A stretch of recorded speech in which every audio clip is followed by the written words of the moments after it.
I don't know why I agreed to this trip. Maybe it was stubbornness, maybe a need to prove something to myself. But now, sitting in this damn cabin in the middle of nowhere, I regret it. Started with an idea. A weekend alone in the woods, away from everything. I told myself it was just for some peace and quiet, a break from the noise of life.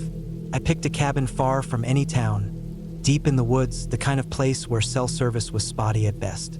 That was the point. Just me, a few books, some food, and the silence.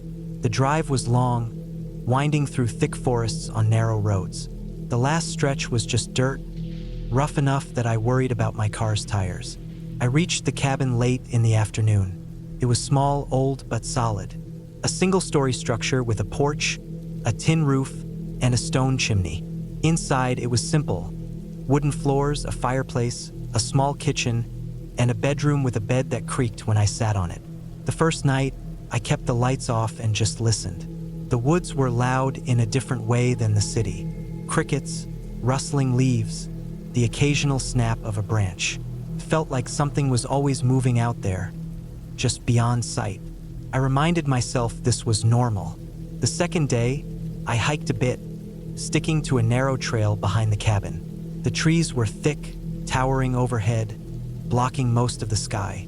Felt heavy, not peaceful like I'd imagined, more like the forest was watching. I walked for an hour before heading back, feeling uneasy for no reason. That night, things changed. I was inside, reading by lantern light since the cabin had no electricity. A thud hit the porch. Not a small sound, not something light falling over, something heavy. I froze, listened. Another thud, slow, steady, like footsteps. I wanted to believe it was an animal, maybe a deer, maybe something else. But then the handle of the door moved. I grabbed the hunting knife I'd brought with me, my heart hammering. The handle jiggled again, harder this time. The lock held. I didn't move, didn't breathe, just listened. After a few minutes, silence. Then, footsteps moving away. I waited another hour before daring to peek out the window. The porch was empty, but something was off. I had left my bag on the porch earlier, just a small backpack with some snacks and a flashlight. It was gone. I barely slept. Every sound made me sit up, knife in hand. I told myself it was a bear, maybe a raccoon. But deep down, I knew better. Morning came and I went outside. I found my bag about 20 feet from the cabin, half buried in leaves. The flashlight was missing, but the food was untouched. Someone had taken it. Not an animal, person. I wanted to leave, but stubbornness kept me there. I checked the cabin, locked the door tighter, made sure my knife was always close. That night, I barely used the lantern. I didn't want to be seen. Around midnight, the noises started again. Footsteps, slow, circling the cabin. I stayed in the bedroom, barely breathing. The door handle moved again. I gripped the knife, ready to fight if I had to. Then something slid under the door. Piece of paper.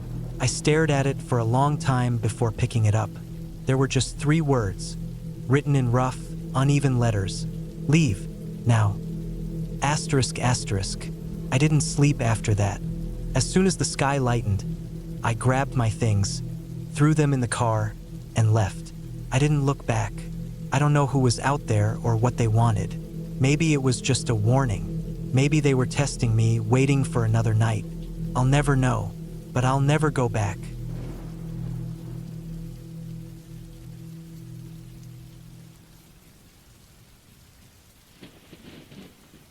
I don't know why I agreed to stay out there alone.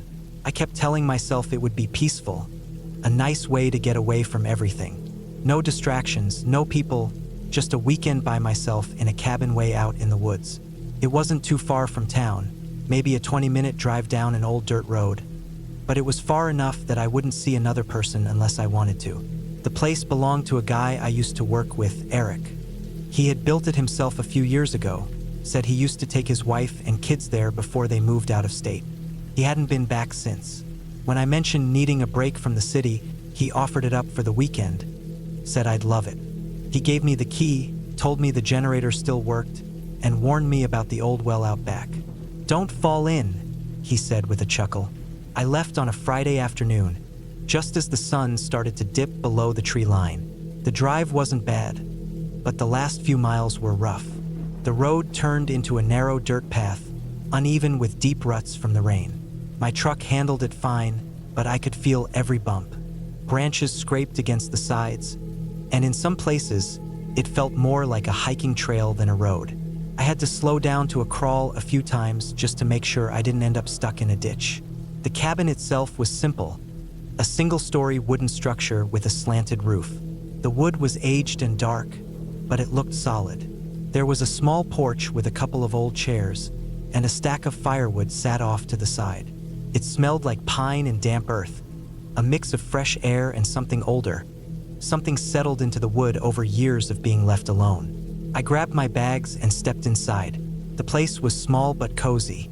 A main room with a wood stove, a small kitchen area with an old gas stove and a mini fridge, and a short hallway leading to a single bedroom and a bathroom. Dust covered most surfaces, and the air was thick with the smell of aged wood and something faintly metallic. I opened a couple of windows, letting the cool air clear it out. After unloading my stuff, I stepped out back to check on the well Eric mentioned. It wasn't hard to find. A circular stone structure stood about 4 feet high, its edges worn smooth by time. The wooden cover over the top was warped and cracked.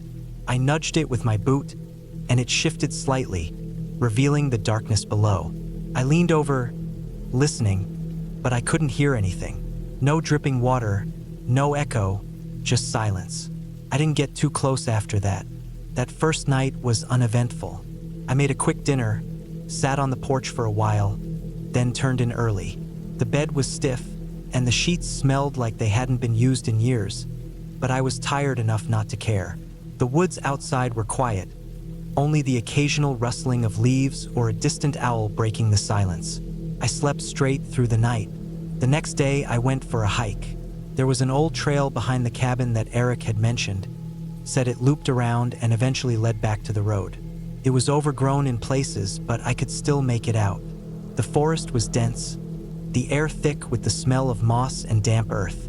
Every now and then, I'd hear something moving through the underbrush, probably a deer or a raccoon, but I never saw anything. It was about halfway through the hike that I started feeling off. At first, it was just a vague sense of unease, like I was being watched. I chalked it up to my own nerves. I wasn't used to being out in the woods alone. But as I kept walking, the feeling got worse. I caught myself glancing over my shoulder every few minutes, convinced that something was just behind me. At one point, I stopped and listened. Nothing. No birds, no rustling, no wind. Just silence. I turned around and headed back toward the cabin. I wasn't panicking. Not yet, but I walked faster than before. The whole way back, I couldn't shake the feeling that something was out there, just beyond my sight. By the time I reached the clearing where the cabin stood, I felt stupid. It was just the woods playing tricks on me. I was alone, or at least I thought I was. That night, I locked the door. Not that it would do much good if someone really wanted to get in, but it made me feel better. I kept the fire going in the wood stove and sat in the chair by the window, staring out into the dark. The feeling hadn't gone away. If anything, it was worse now. Every creak of the cabin, every gust of wind against the roof made my nerves jump. Then I heard it. Footsteps. Not a deer, not a raccoon, real human footsteps. Slow, deliberate, circling the cabin. I sat completely still, barely breathing. The fire crackled, casting flickering shadows across the room. The footsteps stopped. Then, the sound of something brushing against the cabin wall. Not scratching, not banging, just touching, feeling. I grabbed my flashlight and stood up. I didn't want to open the door, but I had to know. I flicked on the light and pointed it through the window. Nothing. Just trees, just darkness. But I knew someone had been there. I didn't sleep that night. I sat in the chair until dawn, gripping a hunting knife I had brought just in case. When the sun finally rose, I stepped outside. The ground was damp from the night air, and the forest was quiet.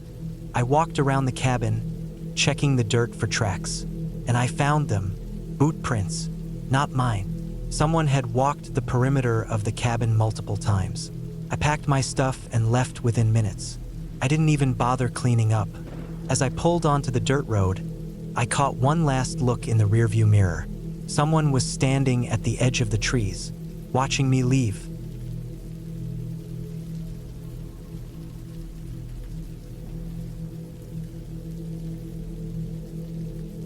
I never wanted to stay in the cabin alone. It wasn't that I was scared of the woods or the dark. I'd gone hunting and camping since I was a kid, and I knew how to handle myself. But something about this cabin unsettled me from the moment I pulled up to it. Maybe it was the way it sat deep in the trees, away from the road, the way the light barely reached through the thick canopy, leaving the place in a permanent sort of dusk. Or maybe it was just the way it felt, like it had been forgotten, like something was waiting inside. It was my uncle's place. He'd built it himself back in the 70s, a single-story log cabin with a tin roof and a stone chimney. I'd been there a handful of times growing up, usually with my dad or my uncle himself, but never alone. When my uncle died, the cabin was left to my dad, and when my dad passed, it became mine. I had no use for it, but selling it didn't feel right either, so it just sat there, waiting. I finally made the drive out there after putting it off for years. I told myself I was going to check on the place, make sure the roof hadn't caved in, see if the pipes still worked. The truth was, I wanted to face whatever it was that had made me uneasy about the place all my life. The first thing I noticed when I got inside was the smell. It wasn't rotten or moldy, nothing obvious like that. It was old, stale, like wood and dust and something faintly metallic. The air had a thickness to it, the kind that settles in places no one has disturbed in years. I stood there for a long moment, just breathing it in, trying to shake the feeling that I wasn't alone. But I was. Of course I was. The furniture was covered in sheets the way my uncle had left it. I pulled them off one by one, sending dust into the air. The couch sagged in the middle, the coffee table was scratched and stained, and the fireplace was cold and full of old ashes. Everything was exactly as I remembered it, but somehow it all felt different now. I went to the kitchen next. The cabinets were still stocked with old canned goods, their labels yellowed and peeling. I turned on the faucet, and after a few loud groans from the pipes, water came out. Rusty at first, then clear. I let it run for a while, watching the sink fill and drain. The window over the sink faced the woods, and for a moment, I thought I saw movement out there, a shadow between the trees. But when I looked again, there was nothing, just branches shifting in the wind. I told myself I was being stupid. The woods were full of movement, animals, wind, shifting light. It was nothing. I spent the rest of the day checking the cabin, making a list of what needed fixing. The back door's lock was broken, the roof needed patching, and the generator was dead. I decided I'd stay the night, get an early start in the morning, maybe make the place useful again. I built a fire, cooked some canned soup on the old gas stove, and tried to settle in. The feeling never left me, that unease, like I was being watched.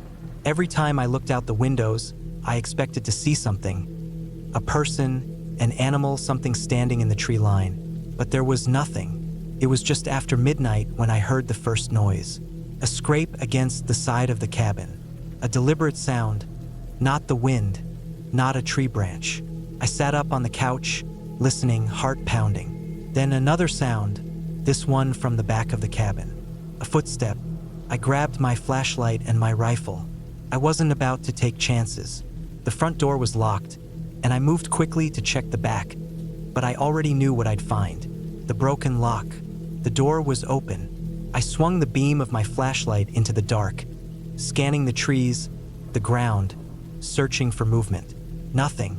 I shut the door, wedged a chair under the handle, and stood there for a long time, listening. Another noise, this time inside, the kitchen. I turned fast, shining the light across the room. The table, the cabinets, the stove, all exactly as I left them. But something was different. The back door, I realized.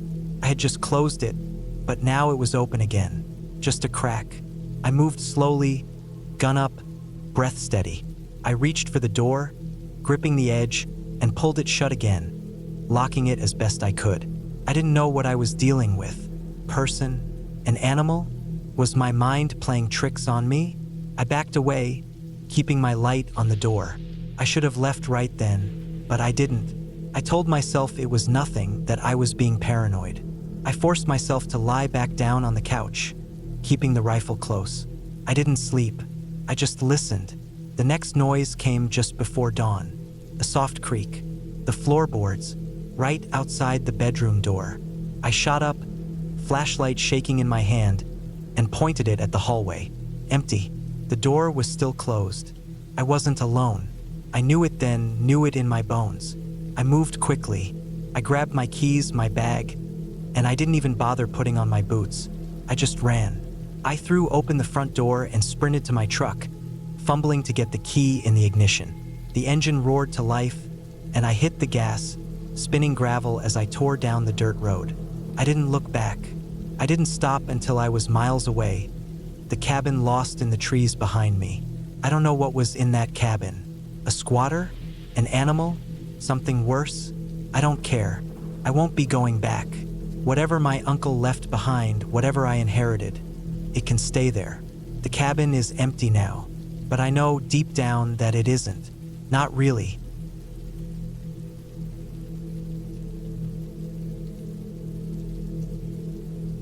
I never wanted to go up to that cabin alone. It wasn't that I was scared of the woods or staying by myself. I'd done plenty of camping trips alone before, but something about this trip felt off from the start. Maybe it was the way my brother kept joking about me being the next missing hiker, or how my truck kept making a weird knocking sound on the way up.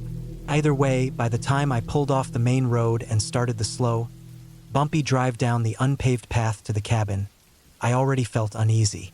The cabin belonged to a friend of a friend, some guy named Rick who'd moved out of state and barely used it anymore.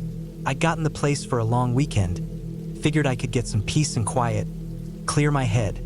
I had no reason to think anything would go wrong. It was deeper in the woods than I expected. The kind of place where cell service drops to nothing and the only sounds are wind through the trees and the occasional distant rustling of an animal. When I parked in front of the cabin, the sun was already dipping below the treeline. The place itself was old but sturdy. Simple wooden walls, a metal roof, and a front porch with a single rocking chair. The windows were shut, the curtains drawn. It looked exactly like what you'd expect an old hunting cabin to look like. Inside was just as basic. A small wood stove, a rough wooden table with 2 chairs, a sagging couch, and a narrow staircase leading up to a loft where the bed was. There was no electricity, no plumbing, just a hand pump sink and a lantern on the table. A single door led to the back, where a small shed stood a few yards away. Beyond that, just endless trees. The first night was quiet. I made a small fire outside, cooked a can of chili, and sat listening to the sounds of the forest. I heard an owl somewhere close and a few distant howls that could have been coyotes. Normal woods noises. When the fire burned down to embers, I went inside, locked the door, and climbed up to the loft. The bed was old but comfortable enough, and despite the nagging feeling in my gut, I eventually fell asleep. It was around 3 a.m. when I woke up. I don't know what exactly pulled me from sleep, but as I lay there staring up at the wooden ceiling, I felt it. That heavy, awful silence that fills the air when something isn't right. No wind, no insects, nothing. Just stillness. I sat up slowly, listening. My ears strained for any sound, but there was nothing at first. Then, just as I was about to lay back down, I heard it. A soft, deliberate crunch of leaves outside. I froze. It wasn't an animal, too slow, too careful. I held my breath, waiting. Another crunch. Closer this time. I reached for my flashlight, but in the dark, my hands fumbled, knocking it off the nightstand. It hit the wooden floor with a dull thud. I winced, listening. The footsteps outside stopped. For what felt like an eternity, I sat there, unmoving. My heart pounded so loud I was sure whoever or whatever was out there could hear it. Then, after what felt like minutes, the steps started again. But this time, they moved away, fainter and fainter until they disappeared entirely. I didn't sleep the rest of the night. Morning brought some relief. The forest was alive again, birds chirping, leaves rustling in the breeze. It almost felt normal, almost. But when I stepped outside, My stomach tightened. Footprints. They were faint but there, leading from the tree line toward the cabin. They stopped about 10 feet from the front porch, then turned back the way they came. Human footprints, barefoot. I told myself it had to be some hiker who got lost, maybe someone from a nearby campsite wandering through. But deep down, I knew that wasn't it. No one hikes barefoot through these woods at night. I spent most of the day pretending everything was fine. I went down to the small stream behind the cabin, fished for a while, kept a fire going just in case.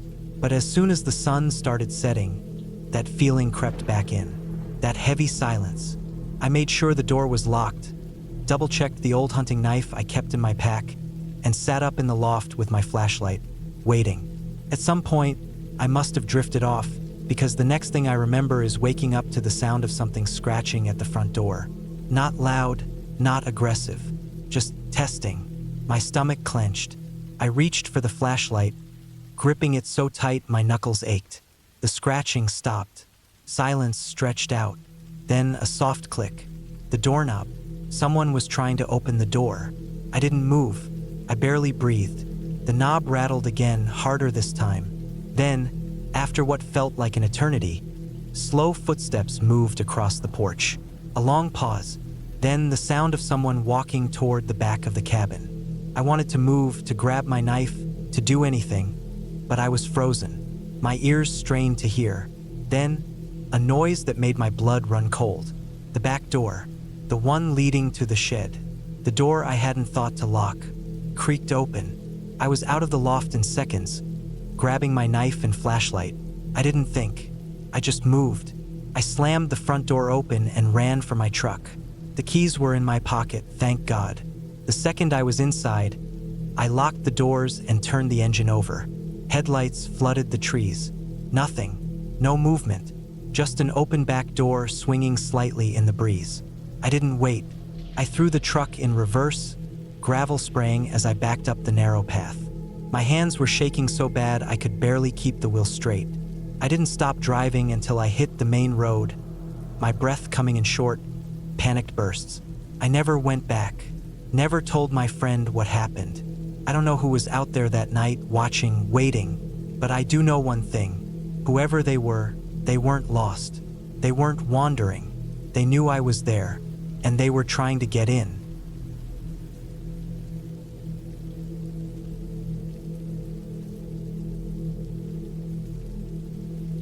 I never liked the idea of staying in a cabin alone. But when my brother, Jason, asked me to check on the place before winter hit, I couldn't say no. It had been in our family for years, tucked deep in the woods, far from any town or cell signal. Jason usually handled it, but with his broken leg, I had no excuse. The drive up was uneventful, just long stretches of empty road lined with trees losing their last bits of autumn color. By the time I reached the cabin, the sun was already dipping behind the trees, casting long, creeping shadows over the clearing. The place looked the same as ever, dark brown wood, a sagging porch, the scent of damp earth and pine hanging thick in the air. Inside, the air was stale, carrying that closed-up smell that made me cough. I dropped my bag by the door and flipped the light switch. Nothing. I sighed, remembering that Jason had warned me the power might be out. The cabin ran on an old generator, and if it had been sitting and used for too long, it would need a bit of work. I grabbed the flashlight from my bag and made my way around, checking the rooms. The furniture was all covered in sheets to keep the dust off. Everything seemed in order, except for a faint, musty odor that I couldn't quite place. I figured it was just the usual mix of damp wood and forgotten corners. I went outside to check the generator, shining my flashlight into the cramped little shed beside the cabin. The generator sat in the corner, looking as rusted and temperamental as ever. I gave it a few tries, and on the fourth pull, it sputtered to life, coughing out a plume of exhaust before settling into a dull hum. Back inside, the lights flickered on weakly, casting a dim glow over the place. It felt slightly better, but I still had an unsettled feeling in my gut. Maybe it was just being alone out here. Maybe it was the silence, too deep, too heavy.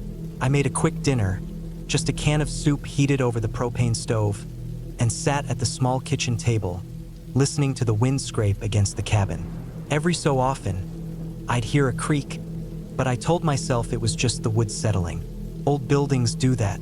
The first real sign that something was wrong came when I went to lock the front door for the night. The deadbolt slid into place fine, but when I glanced at the handle, I noticed something strange. The keyhole was scratched up, the metal around it gouged like someone had tried to force it open. I felt a prickle run down my back. Jason hadn't mentioned anything about a break-in. Maybe it was old damage, maybe not. Either way, I didn't like it. I double-checked the windows, making sure they were locked, then went to the bedroom and set my flashlight within reach. I didn't sleep well. Every time I started to drift off, I'd hear something, a soft tap, a rustle outside. Each time, I told myself it was just a branch in the wind. But then, just past midnight, I woke up suddenly, my heart hammering. The air in the room felt off, heavier somehow. I strained my ears, listening. Then I heard it, a slow, deliberate sound. Footsteps on the porch. I held my breath. They were soft but steady, moving along the wooden planks. I reached for my flashlight but didn't turn it on. I didn't move. The footsteps stopped right outside the door. I stared at the ceiling, my mind racing. Maybe it was an animal, a raccoon, a deer, something harmless. But I knew better. I could feel it in my bones. I waited, barely breathing. After what felt like forever, the sound moved away, slow and steady, around the side of the cabin. I got up as quietly as I could, my legs stiff. I moved toward the window, keeping low. The glass was cold as I pressed my face near, peering out into the darkness. Nothing, just trees shifting in the wind. I stayed there for a long time, watching. Eventually, exhaustion took over, and I climbed back into bed, still gripping the flashlight. I must have fallen asleep because the next thing I knew, it was morning. I got up stiffly, my mind foggy with half-remembered dreams of slow-moving shadows and heavy footsteps. I told myself I had imagined it, that my nerves had turned normal sounds into something worse. But then I saw them, footprints, clear, distinct in the thin layer of frost covering the porch. They led up to the door, and then around the cabin. I swallowed hard, my stomach twisting. They weren't my footprints, and they weren't there yesterday. I scanned the tree line, but there was nothing, just the quiet of the woods, too quiet, like it was waiting. I didn't stay. I packed my bag in minutes, threw it into the truck, and peeled out of there so fast I barely remembered locking the door. I told Jason about it when I got home. He didn't say much, just nodded, his face tight. A week later, he called me. His voice was tense. There was someone in the cabin, he said. Broke the back window, went through some stuff. Didn't take much. I didn't ask him what they did take. Didn't want to know. I haven't been back since. Don't plan to.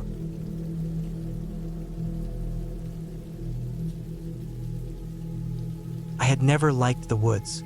Something about being surrounded by trees, the way they loomed over me like silent watchers, always made me feel uneasy. But when my brother Matt invited me on a weekend trip to his new cabin, I couldn't say no. He'd been talking about this place for months, how he'd gotten it cheap, how it was his dream to have a place out in nature. It's remote, he had said.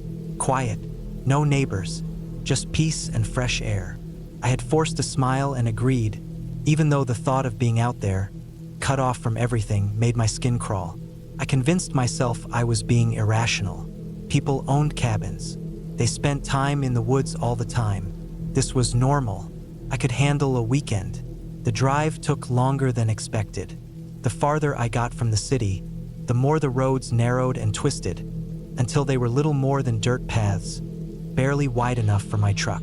The trees crowded close on either side, branches reaching overhead, blocking out most of the sky.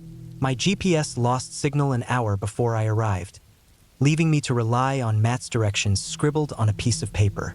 By the time I reached the cabin, the sun was low in the sky, casting long shadows across the clearing. The place was small, rustic.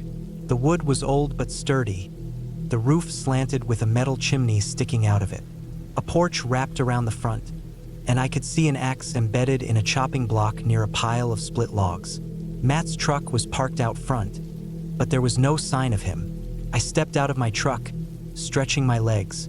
The air was crisp, carrying the scent of pine and damp earth. It should have been refreshing, but instead, it felt heavy, suffocating. I knocked on the door. No answer. I called his name. Nothing. The door was unlocked, so I stepped inside. The cabin was small but cozy, with a stone fireplace in the corner, a worn-out couch, and a small kitchenette. There were only 2 rooms, 1 bedroom and a bathroom.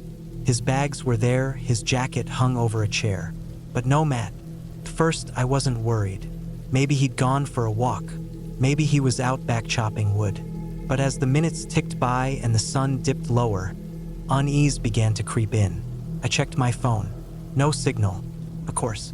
Stepping onto the porch, I called his name again, my voice echoing through the trees. Still nothing. The woods pressed in around me, thick and dark, and the silence was absolute. No birds, no wind, just nothing. I told myself not to panic. I grabbed a flashlight from my truck and started walking. The woods swallowed me whole. My boots crunched on the dry leaves, the only sound in the stillness. I kept calling his name, my voice growing hoarse. The flashlight beam cut through the darkness, but the trees seemed endless. Then I saw something. A few yards ahead, tangled in the underbrush, was a backpack. I hurried over and recognized it immediately. It was Matt's. The strap was torn, as if it had been caught on something, and the fabric was smeared with dirt. My stomach clenched. I scanned the ground, looking for footprints, for any sign of where he might have gone. There were scuff marks in the dirt, broken branches. Something had happened here. My mind raced through possibilities.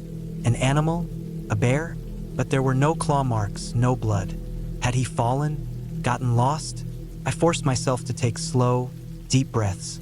Think logically. If he had wandered off, I needed to find him. If he had been hurt, he needed help. I turned in a slow circle, sweeping the flashlight over the trees. And then I saw it. A shape just at the edge of the light. A figure standing between the trees. My breath caught in my throat. Matt? No response. I stepped closer, the beam shaking in my hands. But as I moved forward, the figure melted back into the trees, swallowed by the darkness. A trick of the light? My eyes playing tricks on me? I turned back the way I had come, moving quickly now, every instinct in my body screaming at me to get out. When I reached the cabin, the door was open. I was sure I had closed it. Heart pounding, I stepped inside. The air felt different, heavy, stifling. I scanned the room, looking for any sign that someone had been inside. Then I noticed the fireplace. The ashes had been disturbed, smudged across the stone hearth. And in the middle of them, half buried in the soot, was a footprint. Not mine, not Matt's, a bare footprint. I backed away slowly, my hands shaking. This wasn't right. None of this was right. I grabbed my keys and bolted for the door. But as I stepped onto the porch, I heard it. A noise from the trees. A low, ragged breath. Someone was watching me. I didn't wait. I ran to my truck, jumped inside, and locked the doors. The engine roared to life and I slammed it into reverse, my tires kicking up dirt as I sped out of there, not stopping, not looking back. I drove through the night, not stopping until I reached the first gas station miles away. I called the police, told them everything. They searched the cabin, the woods. They found nothing. No sign of Matt. No footprints. Just an empty cabin and an abandoned backpack. I never went back. They never found him.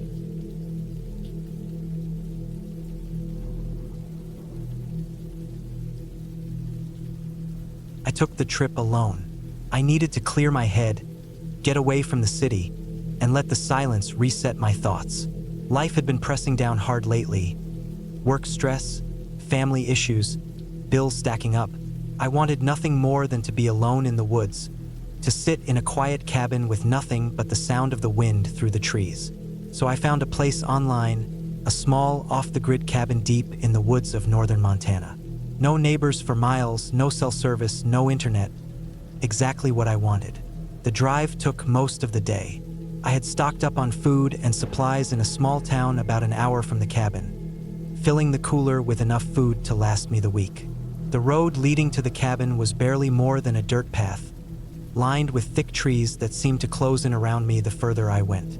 I was used to the quiet, but there was something different about this kind of silence. It was heavy, pressing in on me as I drove. No birds, no distant hum of traffic, just the sound of my tires crunching the dirt. When I reached the cabin, it was exactly as described. Small, isolated, and simple. A single room with a bed, a wood stove, a small kitchenette, and a front porch that overlooked nothing but trees. There was an outhouse a few yards away and a shed that held chopped firewood. Everything was as it should be. I unpacked, set up my food in the small fridge that ran off propane, and lit a fire in the stove as the evening chill crept in. The first night was uneventful. I sat on the porch, drank a beer, and let the quiet settle over me. It was peaceful in a way I hadn't felt in years. I went to bed early, listening to the crackle of the fire, and fell into a deep, dreamless sleep. The second day was when things felt off. Not in a dramatic way, but small things. I woke up to find the door unlocked. I was sure I had locked it before bed, but I told myself I must have forgotten. I spent the day hiking, exploring the area, trying to shake the strange feeling in my gut. When I got back, something felt different, like the air inside had changed. The blanket on my bed looked like it had been moved, but I convinced myself it was just in my head. That night, I heard something outside. It wasn't an animal, at least not one I recognized. It was slow, deliberate. Footsteps, human footsteps. I sat up in bed, holding my breath, listening. They stopped just outside the cabin. I stayed frozen, heart pounding, straining to hear. Then, nothing. No retreating footsteps, no movement, just silence.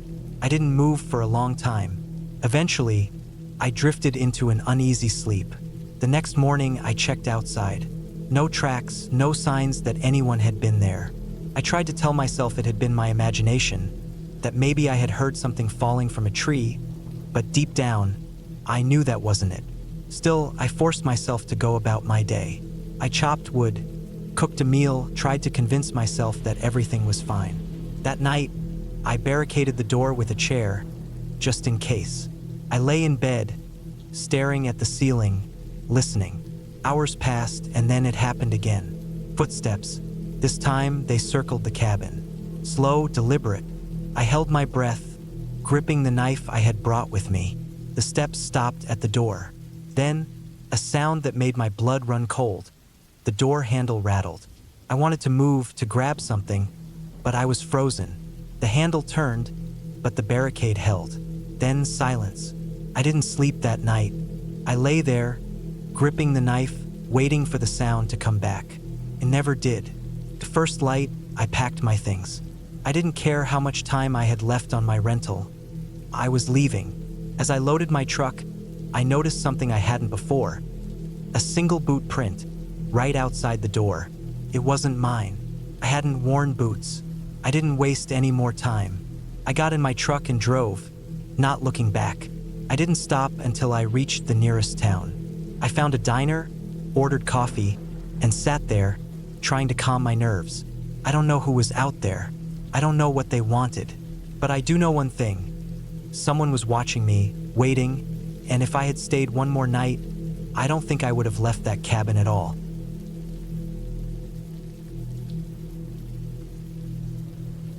I don't know why I agreed to come out here alone. Maybe it was the need for some peace, the kind you only find when you're far from everything. Or maybe it was the challenge, proving to myself that I could stay out in the woods for a week without losing my mind.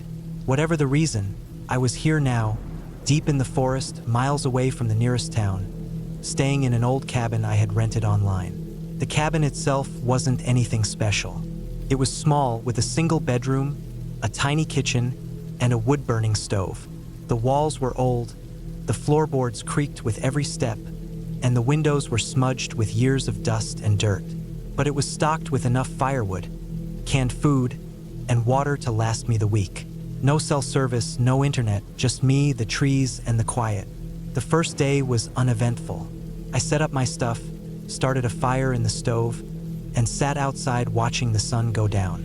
The silence was thick, the kind that wraps around you and makes you hyper-aware of every sound.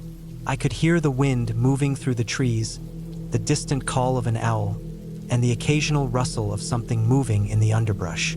I told myself it was just an animal, a raccoon maybe, or a deer. The second day, I went for a hike, following a barely visible trail that wound deeper into the woods.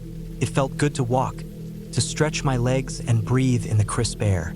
I found an old, half-collapsed hunting stand about a mile from the cabin. It looked like no one had used it in years, the wood rotting, the ladder broken. I took a few pictures with my camera and kept walking, feeling the weight of the quiet pressing down on me again. That night, I woke up to a sound outside. At first, I thought it was the wind, but then I heard it again. Something moving just beyond the tree line. It wasn't the rustling of leaves or the snap of a twig underfoot. It was slow, deliberate, like footsteps. I held my breath, listening. The fire in the stove had burned down to embers, casting a weak, orange glow across the room. I reached for my flashlight, but before I could turn it on, the sound stopped. I told myself it was just an animal again. Maybe a bear, maybe a coyote, but something about it felt wrong. The way it stopped as soon as I moved. The way it didn't seem to be going anywhere, just standing there, waiting. On the third day, I found tracks in the dirt near the cabin. Human tracks. They circled the cabin once, then disappeared into the trees. My stomach twisted. I hadn't seen another person since I got here. No cars, no distant voices, nothing. Just me. I thought about leaving, but I convinced myself I was overreacting. The tracks could have been old. Maybe a hunter had passed through before I got here. I spent the rest of the day inside, keeping the fire going and checking the windows every few minutes. That night, the sound came back, closer this time. I could hear breathing, slow, deep breaths just outside the cabin. My heart pounded so hard I thought whoever was out there might hear it. I didn't move. I didn't even blink. Then, after what felt like forever, the breathing stopped, and I heard the footsteps retreat into the woods.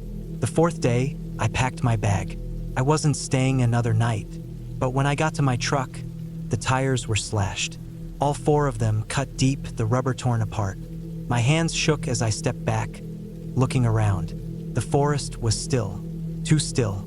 I ran back to the cabin, locked the door, and checked my phone even though I knew there was no service. I was trapped. No car, no way to call for help. I tried to calm myself down, telling myself I just had to wait it out. Someone would come eventually. Someone had to. That night, I didn't sleep. I sat by the fire with my hunting knife in my lap, listening. The breathing came back, closer than ever. A shadow moved past the window, blocking out the moonlight for just a second. I held my breath, gripping the knife so hard my knuckles ached. Then, a knock. Slow, deliberate. I didn't move. The knocking came again, louder this time. Whoever was out there wasn't going away. I clenched my teeth, forcing myself to stay silent. My mind raced. If I made a run for it, I wouldn't get far. If I stayed, I was at their mercy. Then the doorknob turned. I lunged for the wood-burning stove, grabbing the metal poker and holding it up like a weapon. The knob twisted back and forth, rattling the door in its frame. Then suddenly silence. I didn't sleep. Couldn't. When the sun finally came up, I waited a few hours before stepping outside. The forest was empty again, but the tracks were back, circling the cabin over and over. I didn't wait. I started walking. I didn't stop. Not when my legs burned, not when I felt like collapsing. I walked for hours until I reached the main road, and then I walked some more until a car finally stopped. The driver took one look at me and called the cops. They found my truck, the slashed tires, the tracks, but no one else. The worst part? The rental company swore no one had been up there in months. They had no records of anyone else on the property. But someone had been there. Someone had been watching me the whole time.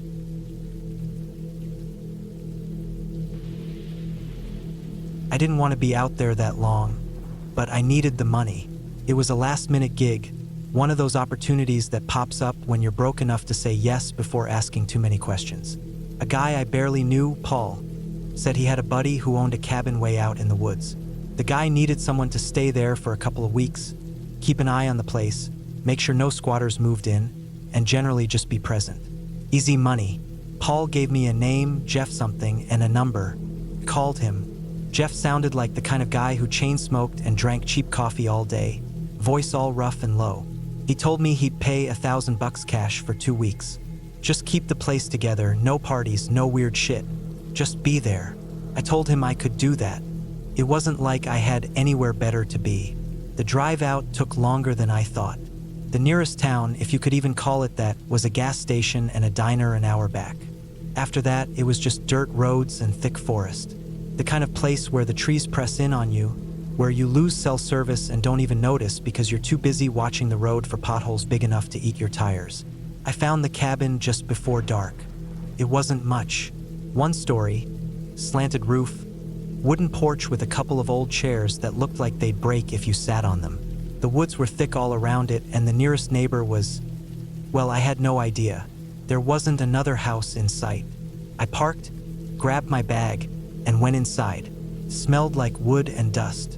A single-room layout with a tiny kitchen in one corner, a bed shoved against the far wall, and a fireplace that looked like it hadn't been used in years. There was a bathroom, thankfully, with an old toilet and a shower that barely dribbled water. It wasn't fancy, but it was fine. It was 2 weeks. I could handle it. The first few days were boring. I sat around, read some old books I found in a cabinet, cooked simple meals, and mostly just killed time. There was a radio, but it only picked up static. No TV, no internet, no service. I started going to bed early just because there wasn't anything else to do. But after a few days, something felt off. At first, I thought it was just my mind playing tricks on me. When you spend too much time alone, your brain starts filling in the quiet. But it wasn't just in my head. It started with small things. I'd wake up and find the front door unlocked, even though I was sure I locked it. I'd put something down, like my book or a cup, and later find it in a different spot. Stupid stuff. Stuff you can explain away if you try hard enough. But then there were the nights. Every night, around 2 or 3 in the morning, I'd wake up for no reason. Just snap awake, heart pounding, room silent, and then I'd hear it. A noise, soft, like something shifting just outside. The first time, I told myself it was an animal. The second time, I got up and checked, shining my flashlight through the windows. Nothing. But on the 5th night, I saw something. I was half asleep when I heard the noise again. This time, I stayed still, listening. It was closer than before, just outside the wall. A slow, dragging sound, like something heavy being pulled through the dirt. My breath caught in my throat. I turned my head, just enough to glance at the window. And there, in the moonlight, I saw it, just the outline of something. A shape standing between the trees, too tall, too thin. I couldn't see a face, just the way it shifted slightly, like it was swaying. Watching. I didn't move. I didn't even breathe. I just lay there, heart slamming against my ribs, until the shape finally, slowly, stepped back into the trees and disappeared. The next morning, I found footprints in the dirt. They weren't boot prints. They weren't normal.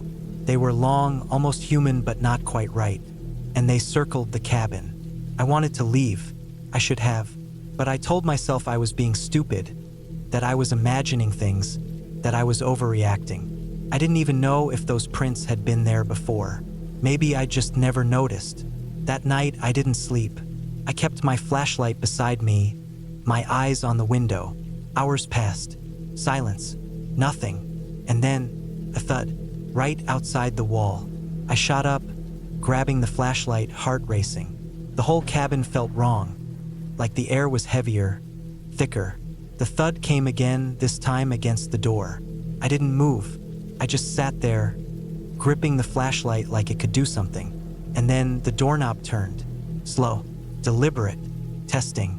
I swallowed hard. The door was locked. It had to be. I was sure of it. The turning stopped. Silence. Then scratching. Long, slow scratches running down the wood. Not frantic. Not animal-like, just steady, purposeful. I couldn't take it anymore. I grabbed my keys and ran for the truck. I didn't even look back. I threw myself inside, locked the doors, and started the engine. My headlights cut through the trees, and for a split second I saw it, standing just beyond the porch. Too tall, too thin, watching. I floored it. I didn't stop until I hit the gas station an hour away. I sat there until sunrise, hands gripping the steering wheel, the cabin far behind me. I called Jeff from the payphone outside, told him I was done, that I'd leave the keys under the porch, that he could keep his money. He didn't ask questions, just sighed and said, "Yeah, figures." That was it. I don't know what was out there. I don't want to know. I just know I'm never going back.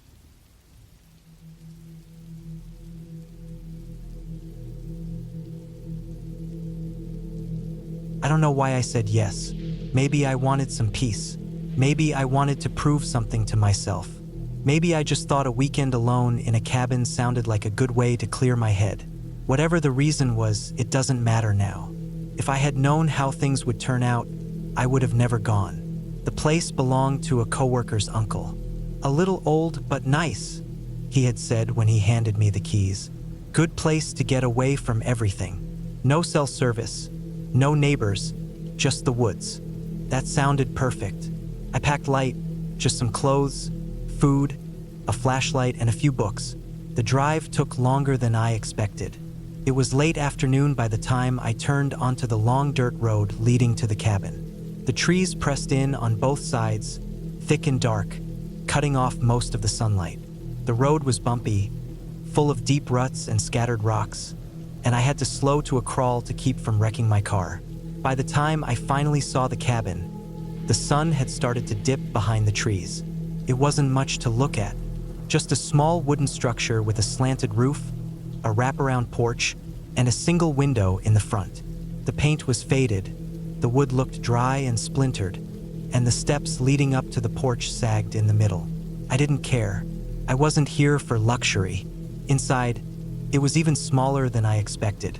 One room with a bed pushed up against the far wall, a wood-burning stove, a small kitchenette, and a battered old couch that looked like it hadn't been used in years. There was no bathroom, just an old outhouse a few yards away. I dropped my bag on the bed, checked the cabinets, a few dusty cans of soup, a bottle of whiskey half full, then went back outside. The silence was thick. No traffic, no hum of electricity, no distant voices. Just the sound of the wind pushing through the trees and the occasional rustling of something in the underbrush. Peaceful. Exactly what I wanted. I spent the first few hours just settling in. I collected some wood from a pile near the porch, started a fire in the stove, and made myself a simple meal. The cabin got dark fast, and without electricity, I had to rely on candlelight. That was fine. The dim, flickering glow made the place feel almost cozy. I sat on the couch, read for a while, then stretched out on the bed.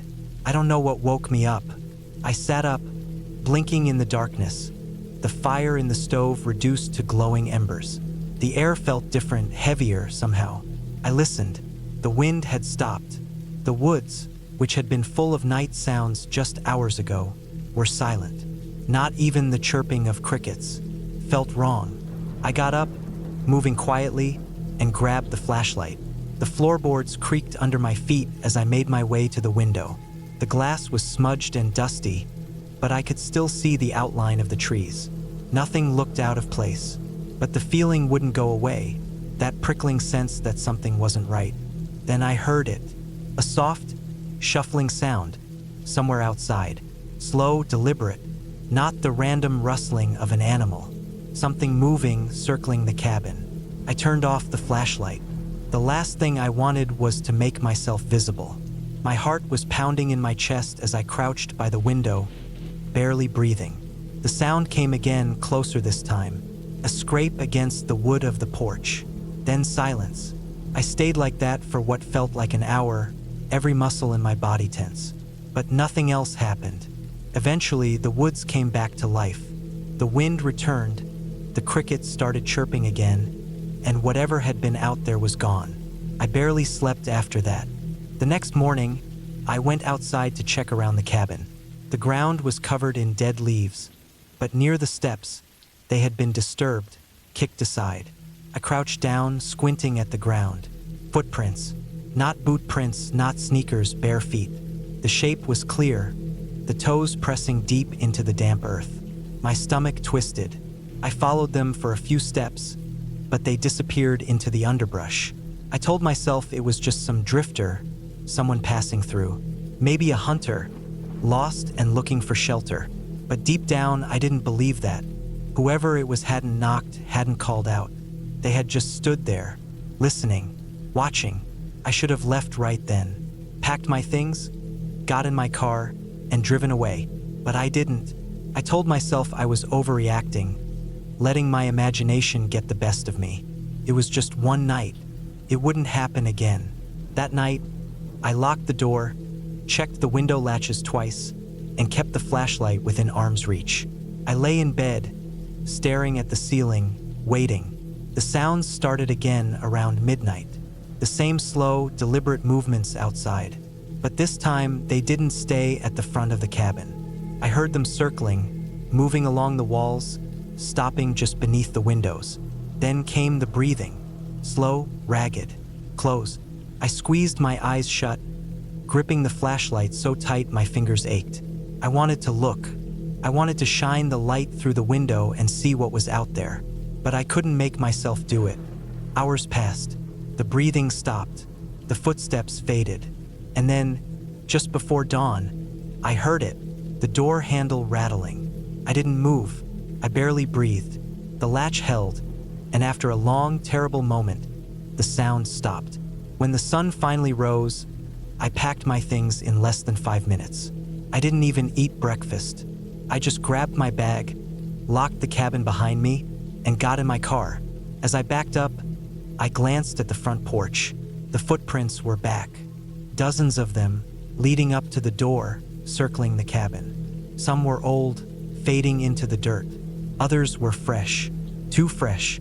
I didn't stop driving until I was miles away. I don't know who or what was out there. I don't want to know. All I know is that I will never go back. And if you ever find yourself alone in a cabin in the woods, and you hear something outside in the middle of the night, don't look. Don't open the door. Just leave.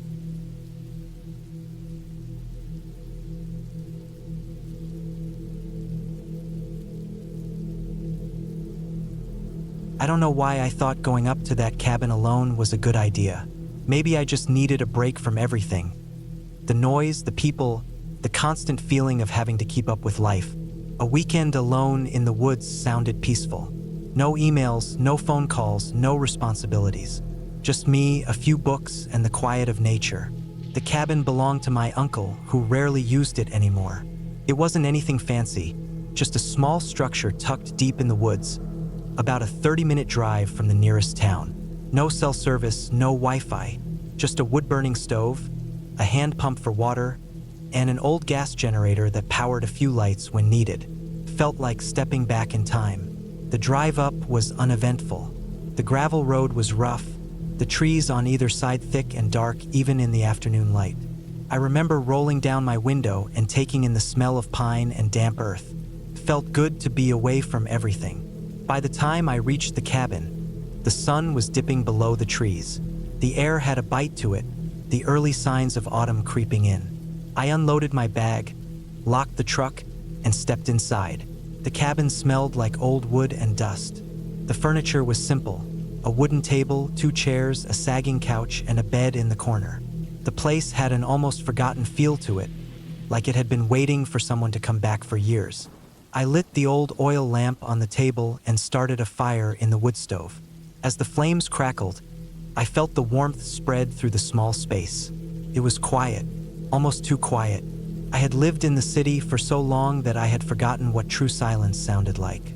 No cars, no voices, just the occasional rustling of leaves outside and the distant hoot of an owl. I made a quick dinner, canned soup and some bread, then settled in with one of the books I had brought. The night came fast. 1 minute, the last traces of daylight were filtering through the trees. The next, the windows were black, reflecting only the flickering glow of the oil lamp inside. That's when I heard it, a sound outside. At first, I thought it was just the wind moving through the trees, but then I heard it again, a rustling, something shifting, not far from the cabin. I froze, listening. Could have been anything, a deer, a raccoon, maybe even a bear. But there was something about the way it moved. Slow, deliberate.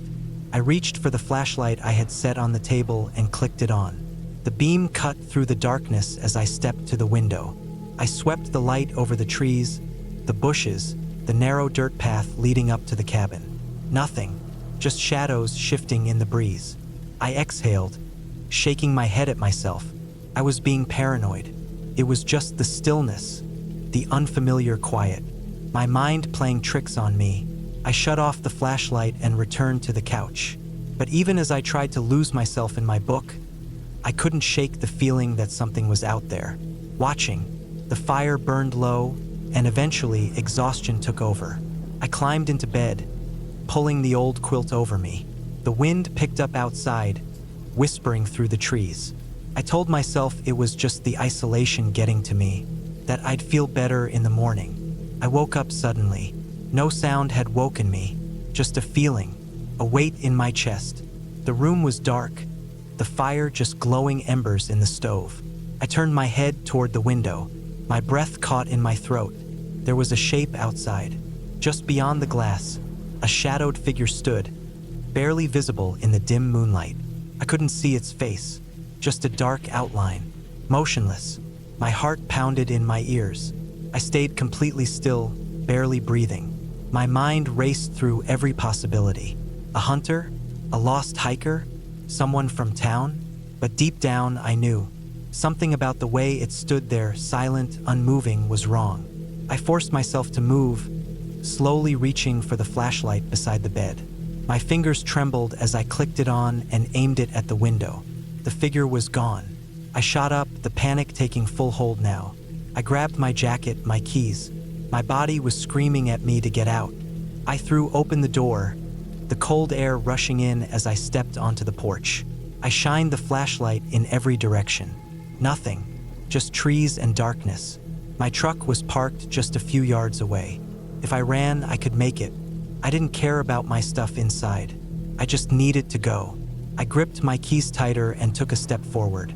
Then I saw them, footprints, leading from the woods to my window, but no tracks leading away. I don't remember getting to my truck. I just remember the sheer, overwhelming terror as I turned the key in the ignition and slammed my foot on the gas. The tires spun on the loose gravel before finally catching. I sped down the dirt road, branches scraping against the sides of the truck as I fought to keep control. I didn't slow down until I hit the main road, my hands gripping the wheel so tightly they ached. I didn't look back. I didn't stop until I was back in town, parked outside a gas station, my breath coming in ragged gasps. I never went back to that cabin, not to gather my things, not to check if there were any more footprints. I called my uncle the next morning, told him I had to leave early. I didn't tell him why. He sold the cabin a few months later. Some guy from out of state bought it, looking for a quiet place to escape. I wonder if he ever felt what I felt. If he ever woke up to find someone standing outside his window. I'll never know, and I don't want to.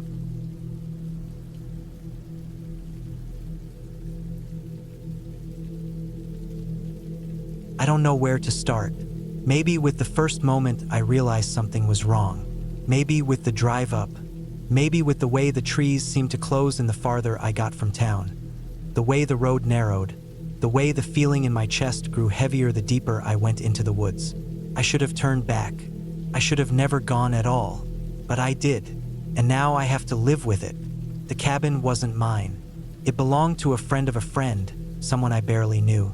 The kind of guy who had money to throw around and liked to brag about having a getaway in the middle of nowhere.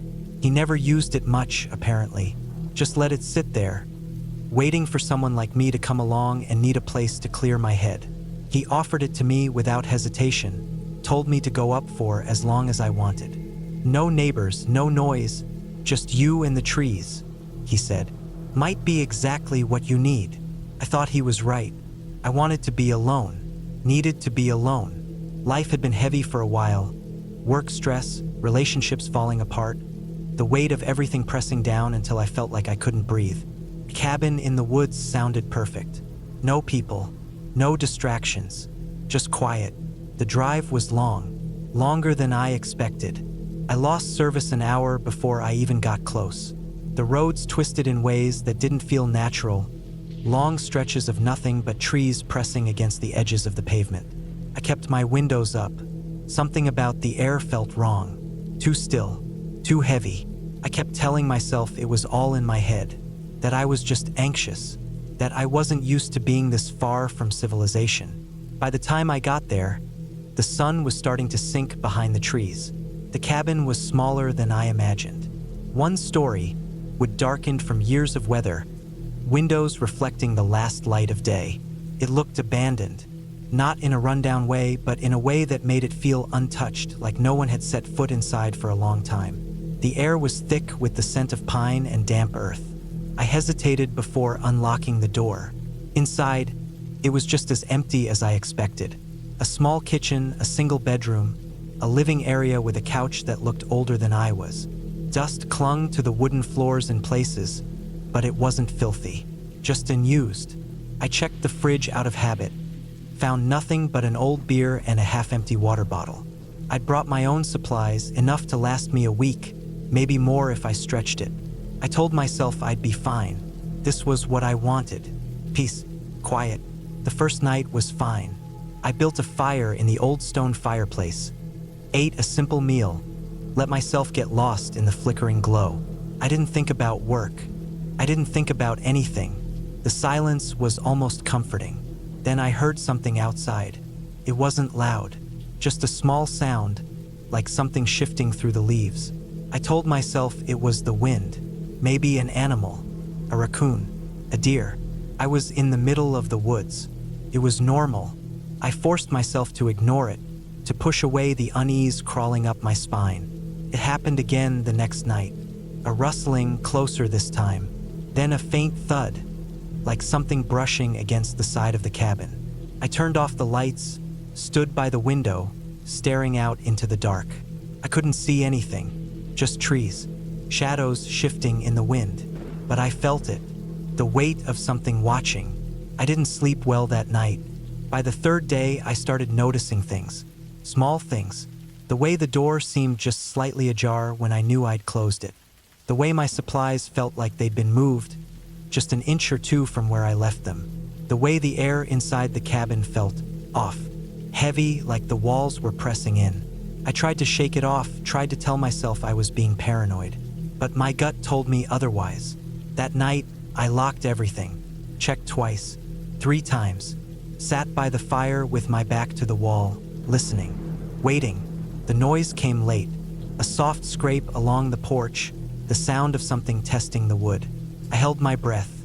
My mind ran through possibilities, animals, the wind, my own imagination. But then I heard it, footsteps, slow, deliberate, just outside the door.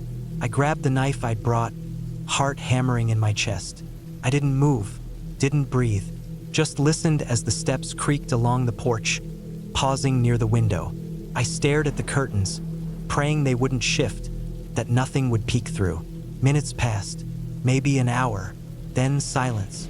I didn't sleep at all. When the sun finally rose, I went outside. The ground was damp from the night air. The porch creaked under my weight. And then I saw them. Footprints. Not animal.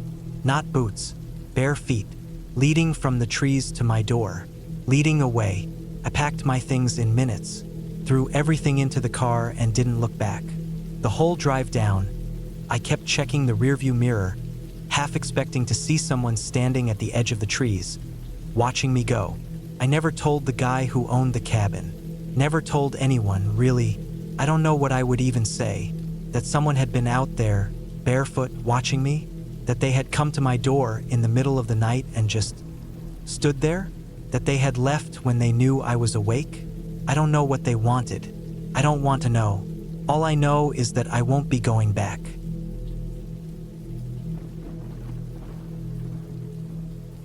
I had always wanted to get away from the noise of the city. Life had become too predictable, too loud, and honestly, I was tired of the constant rush. My job kept me tied to a desk for hours, and the idea of being somewhere quiet, somewhere isolated, started to feel like more of a necessity than a luxury. So when I found a listing for an off-grid cabin in the middle of nowhere, deep in the woods, miles away from the nearest town, I didn't hesitate to book it. The drive out there was long. The paved roads gradually turned into gravel, then into dirt. I had downloaded a map ahead of time since there was no cell service this far out. As I drove deeper into the woods, the trees grew thicker, their branches arching over the road, making it feel like I was passing through a tunnel. The farther I went, the more I realized how truly alone I was. When I finally arrived, the cabin looked exactly like it had in the pictures. Small, simple, made of dark wood with a wraparound porch. A single lantern hung by the door, swaying slightly in the breeze. It had a rustic charm, the kind of place where you could hear your own thoughts.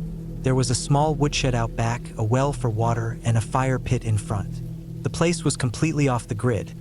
No electricity, no running water, just a wood stove for heat and candles for light. I unpacked my things, set up my sleeping bag on the old bed, and lit a few candles as the sun started to dip behind the trees.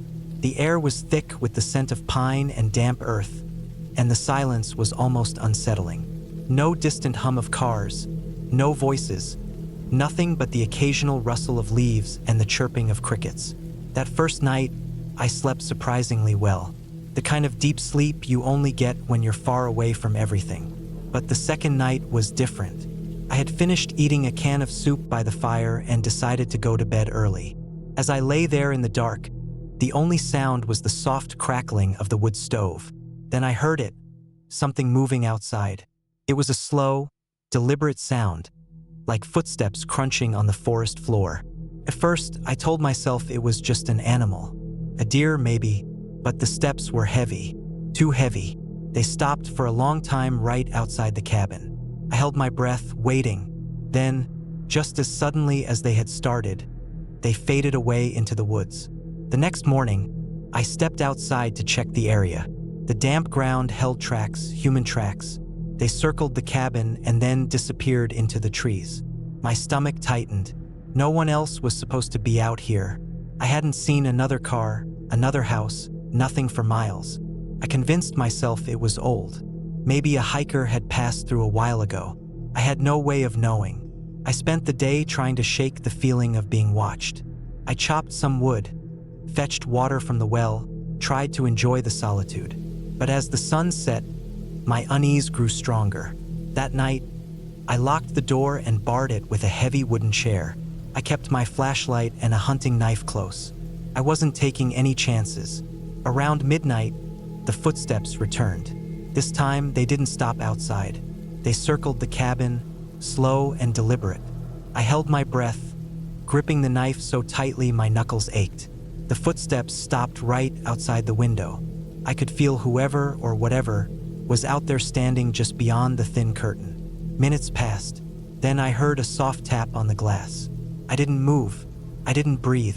Then, just as before, the footsteps retreated, vanishing into the night. By morning, I had made up my mind. I was leaving. This trip wasn't worth whatever was going on out here. I packed my things in record time and rushed to my car. The engine roared to life and I backed out fast, my tires kicking up dirt. But as I turned onto the narrow dirt road, I saw something that made my blood run cold. A single figure stood at the tree line watching me.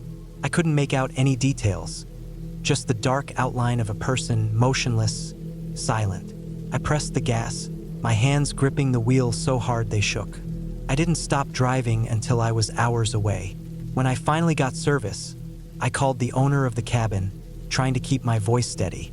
I told him about the tracks, the footsteps, the tapping. He was silent for a long moment before he finally spoke.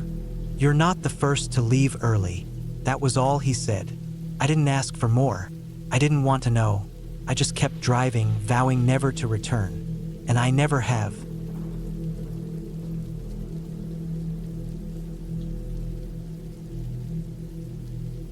I took the cabin because I needed to be alone. Not for anything dramatic. No heartbreak. No deep personal loss. I just wanted a break from everything. Work, emails, phone calls, the constant buzzing of life. The cabin was small, isolated, and deep in the woods of northern Minnesota. It had been cheap to rent for a week, which should have been my first clue. The drive out was long. Too long. The last 30 miles were on narrow dirt roads, twisting through endless trees.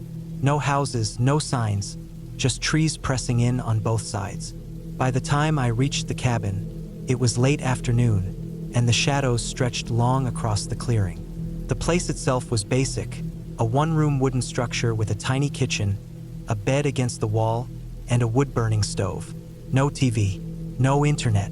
Perfect. The first night was fine. I read a book, made a simple meal, and sat outside listening to the sounds of the forest. It was peaceful. The air was crisp, the sky clear. When I finally went to bed, I felt good. The second night, I noticed something. The door had no lock, just a simple latch from the inside. That struck me as odd. Why build a cabin this far out and not put a lock on the door? I tried not to think about it. I wasn't expecting visitors. Still, it nagged at me. On the third day, I found something in the woods. I had been walking, exploring the trails when I saw it. A small pile of bones. At first, I thought they belonged to an animal, but they were arranged too neatly. Someone had placed them there, stacked deliberately. I felt a chill run up my back. I wasn't alone out here. That night, I kept the hatchet from the woodpile next to my bed. The fourth day, I noticed small things. A branch snapped just out of sight when I was outside chopping wood. When I turned, nothing was there. The food in my cooler seemed a little off, like something had been moved. The air inside the cabin felt different, like someone had been in there when I wasn't. I started to feel the weight of the isolation. Every little sound made my skin prickle. On the fifth night, I woke up to a noise outside. It wasn't an animal.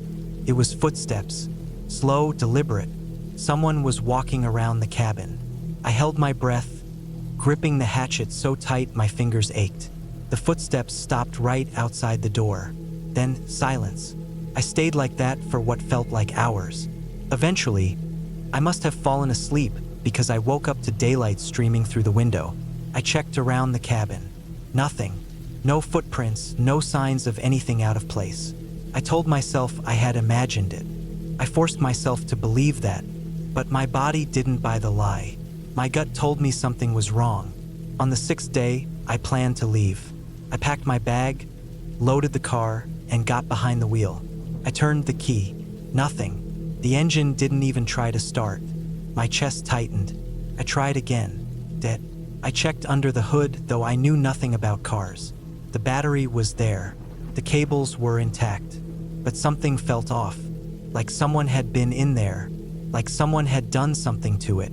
Panic set in. Real physical panic. I was alone. No cell signal. No way out. I decided to walk. The nearest town was miles away, but I had no choice. I grabbed my backpack, took the hatchet, and started walking down the dirt road. The trees pressed in on both sides. Every noise made my heart hammer. An hour passed, then another. I kept walking, but something felt wrong. The road looked the same, but it felt unfamiliar. I should have reached a landmark by now. Anything, but there was nothing. Just trees, just endless trees. Then I saw it. My car, my cabin. I was back.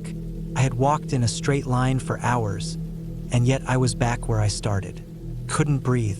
My mind raced, trying to make sense of it. Had I gotten turned around? Had I been walking in circles? That didn't make sense. I had followed the road, the only road. The sun was starting to set. I had to stay. I had no choice.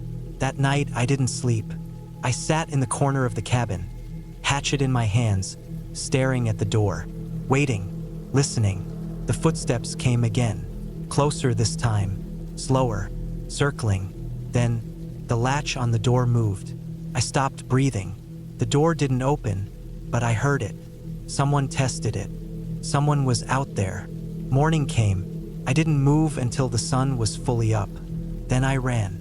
I didn't care about the road. I didn't care where I ended up. I just ran. Through the trees, through the underbrush, pushing forward until my lungs burned. And then a road. A real road, paved. I staggered onto it, gasping, desperate. A truck came. A man inside. He stopped, rolled down the window, asked if I was okay. I couldn't even speak. I just nodded, climbed in, and let him take me away from that place. I never went back for my car. I never went back for anything. I don't know who was out there. I don't want to know. But I do know one thing. Some places aren't meant to be found. And some people, they don't want you to leave.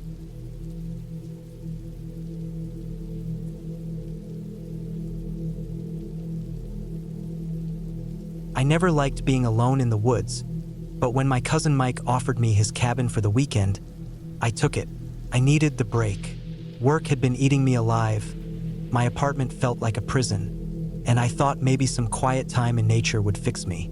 Mike swore the place was perfect for that. No neighbors, no noise, just trees, a lake, and a simple wooden cabin. Off the grid, he said. The drive took longer than I expected.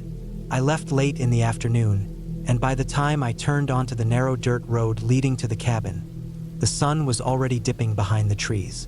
The road was rough, with deep potholes and rocks that made my truck shake like it was falling apart. I slowed down to a crawl, my headlights cutting through the thickening darkness. When I finally reached the cabin, I felt a little relieved. It was small but sturdy looking, with a sloped roof and a front porch that sagged a little in the middle. Mike had told me there was no electricity, just a wood stove, a gas lantern, and a hand pump for water. Like stepping back in time, he had joked. I wasn't in the mood for nostalgia, but I had committed to the trip, so I got out, stretched my legs, and grabbed my bags. The air was cool, carrying that deep, earthy smell of damp leaves and pine. It was quiet, too quiet, the kind of silence that makes you feel like you're being watched. I ignored the feeling, chalking it up to city nerves, and unlocked the door. Inside, the cabin was just as simple as I expected. A small bed against the wall, a wooden table with 2 chairs, a cast iron stove in the corner. The only light came from my flashlight and the gas lantern I found on the shelf. I got a fire going in the stove and heated up a can of soup. As I ate, I listened to the sounds outside, the occasional rustling in the trees, the wind pushing against the walls. It should have been peaceful. Instead, it made me anxious. Maybe it was just the unfamiliarity, or maybe it was something else. That first night, I didn't sleep well. The bed was lumpy, and every creak of the cabin made me jolt awake. At some point, I swore I heard footsteps outside, slow, deliberate. I sat up, holding my breath, but the sound stopped. I told myself it was an animal. A deer, maybe. Morning didn't make me feel any better. The sky was gray, heavy with the promise of rain. I spent the day exploring the area, trying to convince myself that this place was safe. The lake was calm, surrounded by tall trees that bent slightly in the wind. I walked along the shore, found an old dock that was half-rotted and barely holding together. By late afternoon, I was back at the cabin. The feeling of unease never left. I kept thinking about the footsteps, about the way the woods felt wrong. I reminded myself that I was alone, that I had locked the door, that there was no one out here. That night, the rain came. It started as a soft patter against the roof, then grew into a steady downpour. The wind howled through the trees, making the whole cabin groan. I lay in bed, trying to block it out, but then I heard something else. Something that wasn't the wind or the rain. A soft, rhythmic tapping. It was coming from the front porch. I froze, my heart pounding so hard I could hear it in my ears. The tapping continued, slow and steady, like someone drumming their fingers against the wooden railing. I reached for my flashlight and sat up, listening. Then it stopped. I waited, barely breathing. The rain slammed against the roof, masking any other sounds. After what felt like an eternity, I forced myself to get up. I moved slowly, stepping carefully across the floor, and pressed my ear against the door. Nothing. I unlocked it as quietly as I could and pulled it open just an inch, shining my flashlight through the crack. The porch was empty. The rain made it hard to see past a few feet, but there was no movement, no sign that anyone had been there. I shut the door and locked it again. Sleep was impossible after that. Every sound made me jump. I kept thinking about the tapping, about the footsteps from the night before. Maybe it was just paranoia, maybe I was imagining things, but I didn't believe that. The next day, I decided to leave early. I packed up my things, made sure the fire was out, and stepped onto the porch. That's when I saw it. A single set of wet footprints leading from the woods to the cabin. They stopped right at the door. My stomach dropped. The rain should have washed them away, but they were fresh. Someone had been standing there, watching. I didn't wait to figure out who. I threw my bags into the truck and started the engine, gripping the wheel so hard my knuckles went white. As I pulled onto the dirt road, I kept looking in the mirror, expecting to see someone step out of the trees. No one did. I didn't stop driving until I hit the highway. Even then, I didn't feel safe. I kept thinking about the footsteps, the tapping, the feeling of being watched. I never told Mike what happened. Never told anyone. I just made a promise to myself. I would never go back to that cabin again.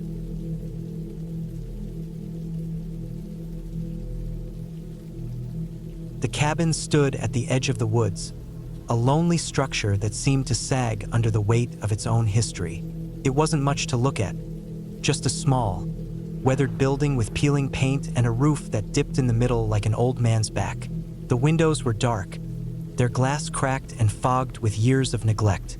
The door hung slightly ajar, as if the cabin itself was too tired to keep it closed. I didn't want to be here. I didn't want to step inside.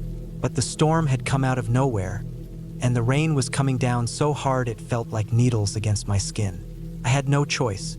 I pushed the door open, the hinges groaning in protest.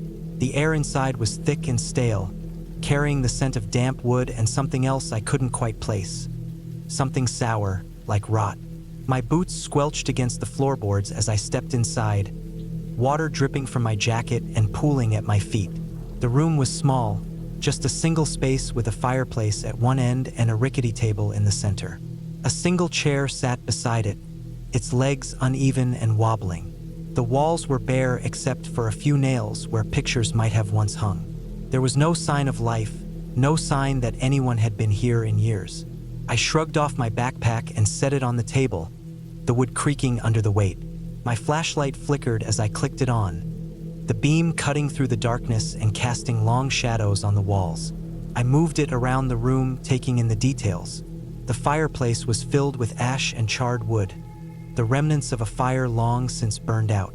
A stack of logs sat beside it, dry and brittle. I knelt down and began to arrange the wood, my fingers trembling from the cold. Took a few tries, but eventually I got a fire going. The flames crackled and popped, casting a warm glow across the room. I sat back on my heels, watching the fire, feeling the heat seep into my bones. But even with the fire, the cabin felt wrong. It wasn't just the dampness or the smell. It was the silence.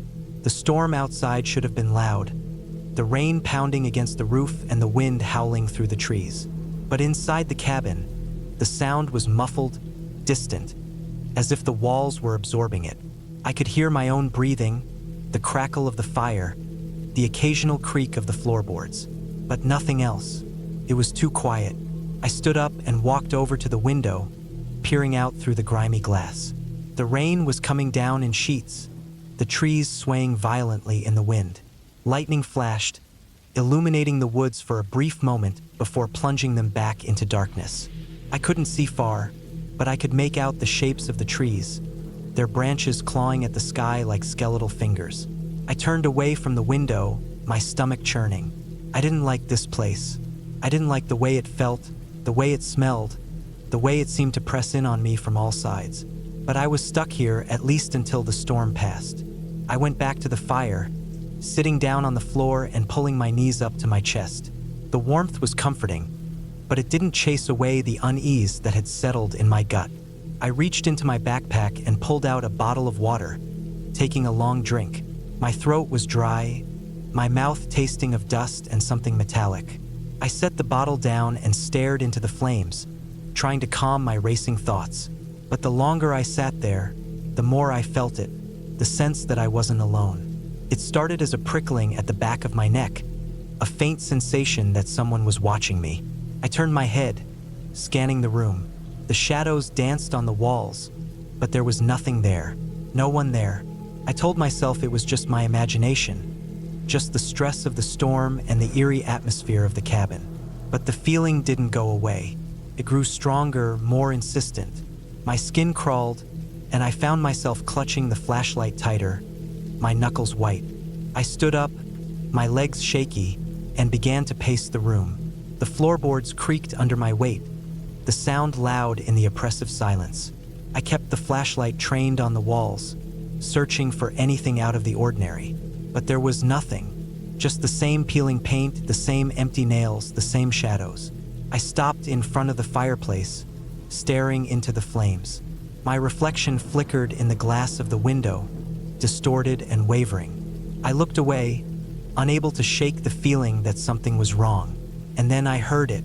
A faint sound, barely audible over the crackle of the fire, came from somewhere behind me, somewhere in the darkness. I froze, my breath catching in my throat. The sound came again, a soft scraping, like something dragging across the floor. My heart pounded in my chest, my pulse roaring in my ears. I turned slowly, the flashlight trembling in my hand. The beam of light swept across the room, illuminating the table, the chair, the walls. And then it landed on the corner. There was something there. I couldn't make out what it was at first. It was just a dark shape, huddled against the wall. My first thought was that it was an animal, a raccoon or a possum that had found its way inside. But as I took a step closer, the shape shifted, and I realized it was too big to be an animal, too human. My stomach dropped, and I took a step back, my mind racing. This couldn't be real. This couldn't be happening. But the shape moved again, and this time I saw it clearly. It was a person, a man. He was crouched in the corner, his arms wrapped around his knees, his head bowed. His clothes were ragged, his hair matted and dirty. He didn't look up as I approached, didn't seem to notice me at all. He just sat there, rocking back and forth, his movements slow and deliberate.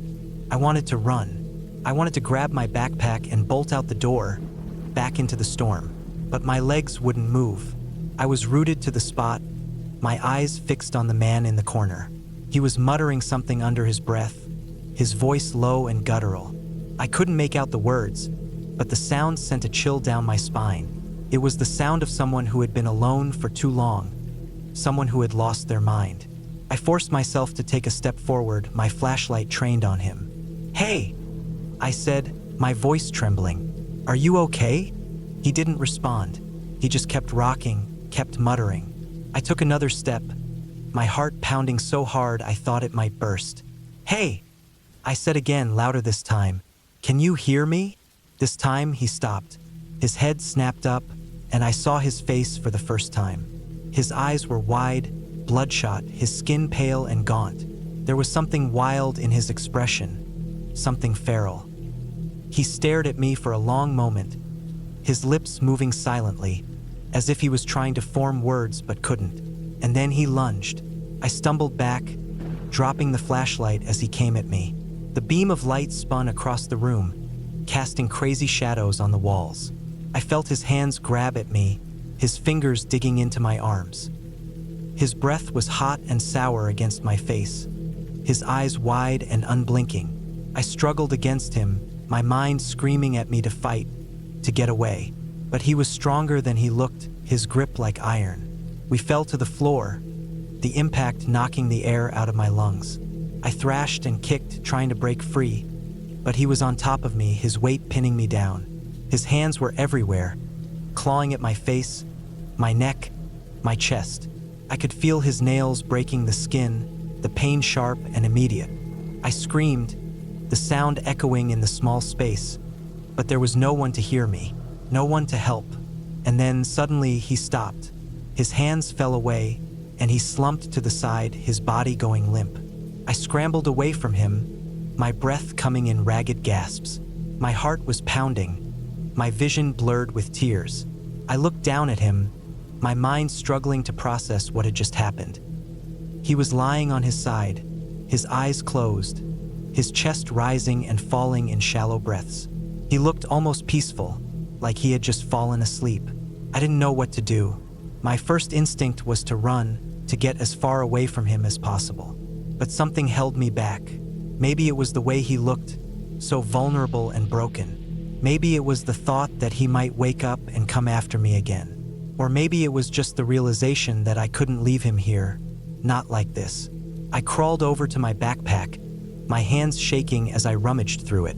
I found the first aid kit and pulled it out, along with a length of rope. I didn't know if I could help him, but I had to try. I tied his hands together, making sure the knots were tight, and then I started to clean his wounds. His skin was cold, his body thin and frail. He didn't wake up, didn't even stir as I worked. I bandaged his cuts, covered him with my jacket, and then sat back, watching him. The storm raged on outside, the wind howling and the rain pounding against the roof. But inside the cabin, there was only silence. I sat there for what felt like hours, my mind racing, my body exhausted. I didn't know who he was or how he had ended up here. I didn't know if he was dangerous or just lost. But I knew one thing for sure. I couldn't leave him. When the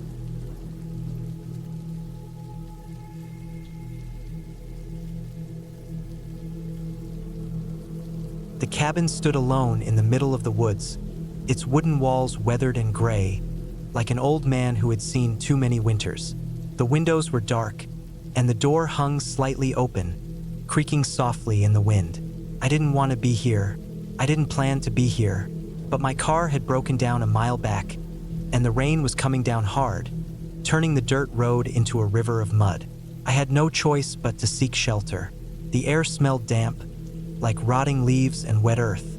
My boots squelched in the mud as I approached the cabin. The sound of the rain hitting the roof was loud, almost deafening, but beneath it, I could hear the faint creak of the door swinging back and forth. I hesitated for a moment, staring at the dark opening. Something about it felt wrong, but the cold rain soaking through my clothes pushed me forward. The inside of the cabin was dim, lit only by the gray light filtering through the dirty windows. The floorboards groaned under my weight as I stepped inside. The air was thick with dust, and the smell of mildew was overwhelming. The room was small, with a single chair tipped over in the corner and a table covered in a layer of grime. A fireplace sat against one wall, its hearth cold and filled with ashes. There were no signs of life, no indication that anyone had been here in years.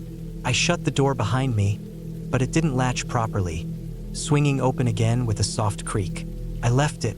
The rain was coming down harder now, and the wind was picking up, howling through the trees. I needed to get warm to dry off. I looked around for anything I could use to start a fire. There were a few pieces of broken furniture scattered around the room, and I began breaking them apart, piling the wood in the fireplace. I found an old newspaper crumpled in the corner, its pages yellow and brittle, and used it to kindle the flames. The fire caught slowly, the wood damp and stubborn, but eventually it began to burn. The warmth was a relief, and I sat down on the floor in front of the hearth, pulling off my wet jacket and hanging it over the back of the chair to dry. The light from the fire flickered on the walls, casting long, shifting shadows that made the room feel alive. I tried to ignore the feeling of unease that settled in my chest, telling myself it was just the storm, the isolation, the unfamiliar surroundings. But as the hours passed, the feeling didn't go away. If anything, it grew stronger. The wind outside sounded like voices, whispering things I couldn't quite make out. The shadows on the walls seemed to move on their own, twisting and stretching in ways that didn't match the flickering of the fire. I told myself it was just my imagination, that I was tired and cold and my mind was playing tricks on me. But deep down, I knew something was wrong. I tried to distract myself by exploring the cabin. There wasn't much to see, just a single room with a small kitchen area and a door that led to what I assumed was a bedroom. The bedroom was even darker than the main room, the window covered by a thick curtain that blocked out most of the light. There was a bed against one wall, the mattress sagging and stained, and a dresser with its drawers hanging open, empty except for a few scraps of cloth. The air in the room was heavy, almost suffocating, and I quickly backed out, shutting the door behind me. I returned to the fire, trying to shake off the feeling of dread that had settled over me. The rain continued to fall, the sound of it on the roof a constant, unrelenting drumbeat. I checked my phone, but there was no signal, no way to call for help. I was alone, completely and utterly alone. As the night wore on, the fire began to die down, and the room grew colder. I added more wood, but it was running low, and I knew I wouldn't be able to keep it going much longer. The shadows seemed to grow darker, thicker, as if they were closing in around me. I pulled my jacket back on, even though it was still damp, and huddled closer to the fire. That's when I heard it, a sound that made my blood run cold.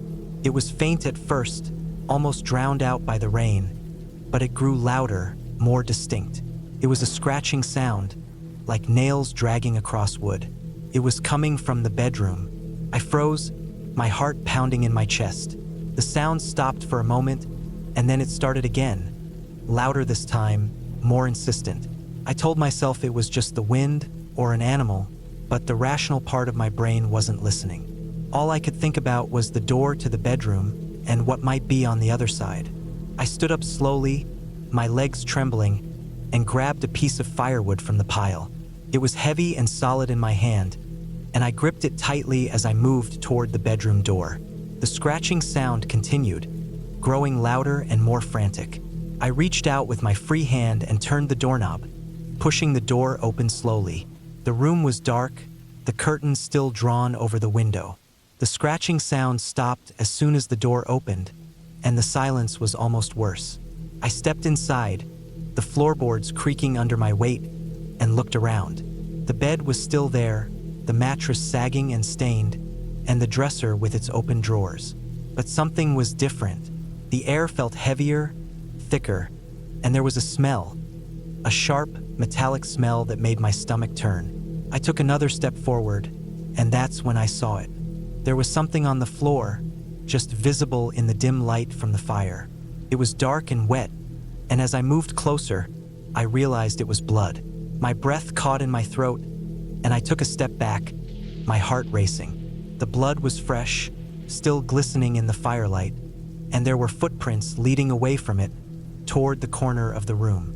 I followed the footprints with my eyes, and that's when I saw him. He was crouched in the corner, his back to me, his shoulders hunched.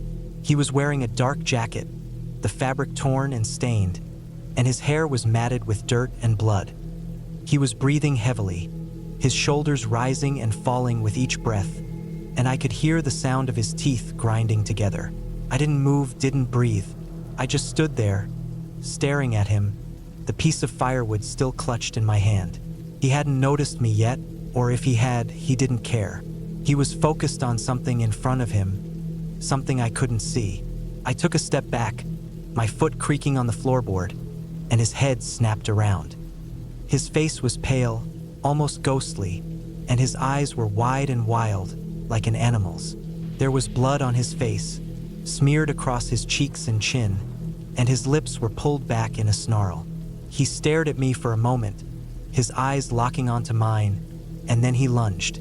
I swung the piece of firewood without thinking, the weight of it connecting with his head with a sickening thud. He stumbled, but he didn't go down. He came at me again, his hands clawing at the air, and I swung again, this time hitting him in the side of the head. He fell to the floor, his body twitching, and I didn't wait to see if he would get up. I turned and ran, slamming the bedroom door behind me. I grabbed my jacket and bolted out of the cabin, into the rain. The mud was slick under my feet, and I slipped and fell, scrambling back up and running as fast as I could. The trees loomed around me, their branches clawing at the sky, and the rain soaked through my clothes, chilling me to the bone. I didn't stop running until I reached my car, fumbling with the keys and finally getting the door open. I drove away from the cabin as fast as I could, the tires spinning in the mud before finally catching and propelling me forward. The rain was still coming down, the windshield wipers struggling to keep up, and my hands were shaking so badly I could barely grip the steering wheel.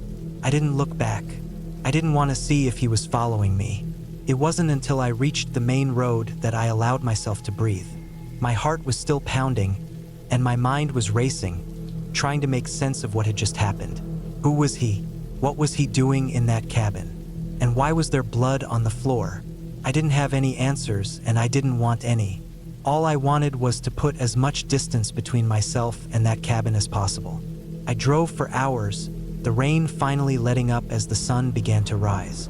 The sky was a pale gray, the clouds breaking apart to reveal patches of blue, and the world seemed almost normal again. But I knew I would never forget what had happened in that cabin. The image of his face, pale and blood-streaked, would stay with me forever, and the sound of his breathing, heavy and ragged, would haunt my dreams. I didn't stop driving until I reached the nearest town. I pulled into a gas station, my hands still shaking as I filled up the tank. The attendant gave me a strange look, but I didn't care. I just wanted to get home, to be somewhere safe. As I got back on the road, I couldn't help but think about the cabin, about the man in the corner, and about the blood on the floor. I didn't know what had happened there, but I knew one thing for sure: I would never go back. The sun was fully up now, the sky clear and bright, but the memory of that night was still fresh in my mind. I knew it would take a long time to shake the feeling of dread that had settled in my chest, but for now, I was just glad to be alive. I drove on, the road stretching out ahead of me, and I didn't look back.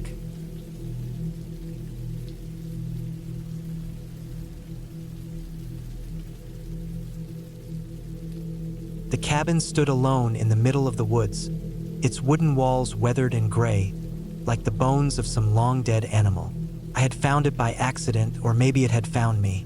The sun was setting, and the trees around me cast long, jagged shadows that seemed to reach out like fingers. I was lost, my phone dead, and the map I had brought with me was useless in the fading light. The cabin looked like salvation, a place to rest until morning. I didn't think twice. I pushed the door open and stepped inside.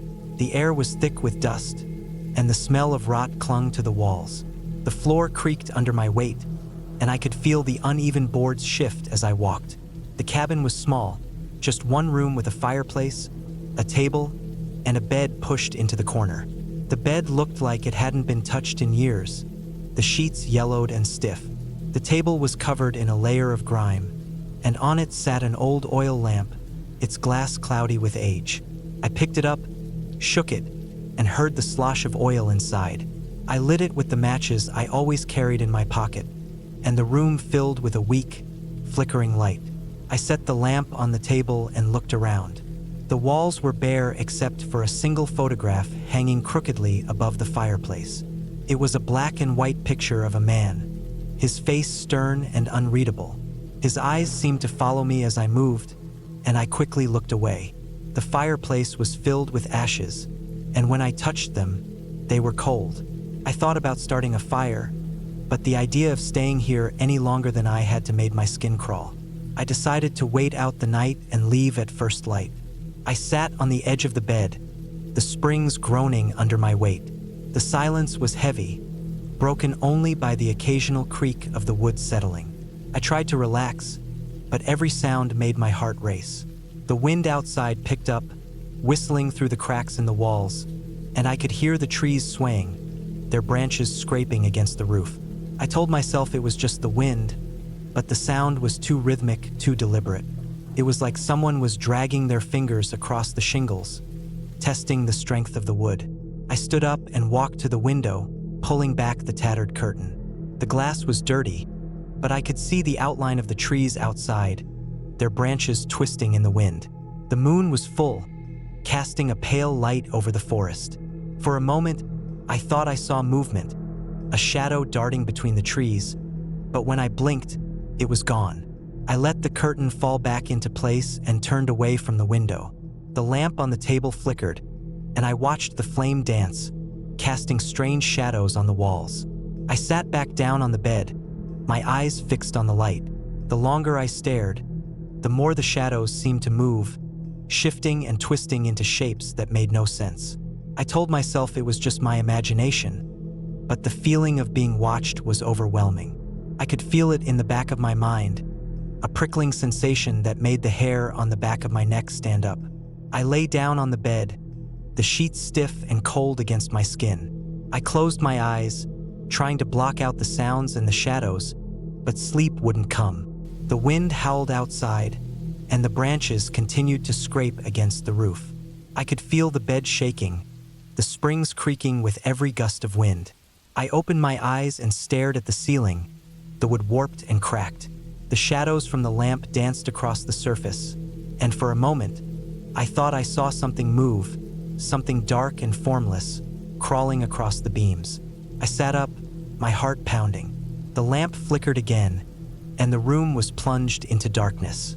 I fumbled for the matches, my hands shaking as I struck one and lit the lamp. The flame sputtered, and the light was weaker than before. I held the lamp up, scanning the room, but everything was as it had been. The photograph on the wall stared back at me, the man's eyes cold and empty. I looked away, my gaze falling on the fireplace.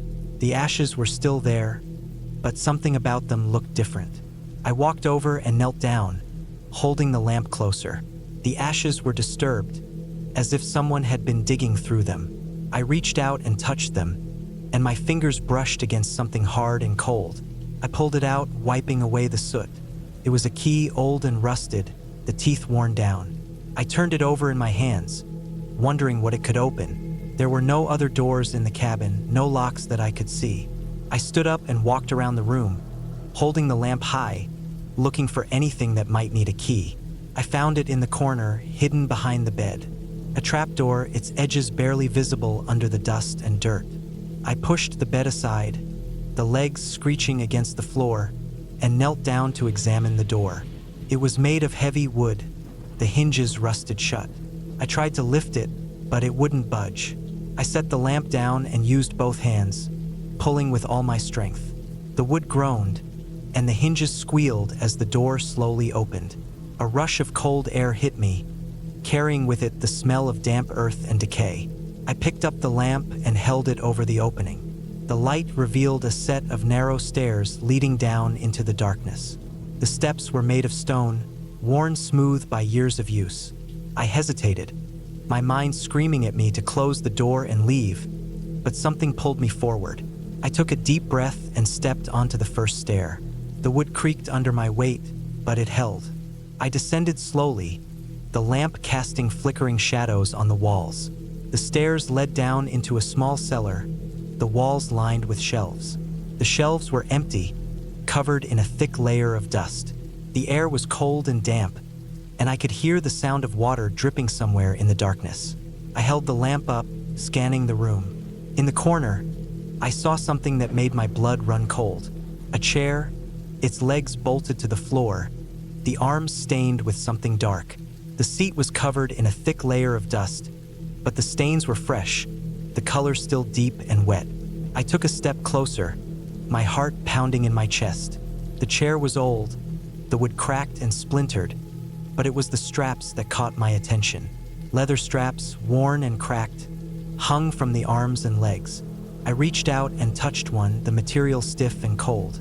My mind raced, trying to make sense of what I was seeing. This wasn't just a cellar.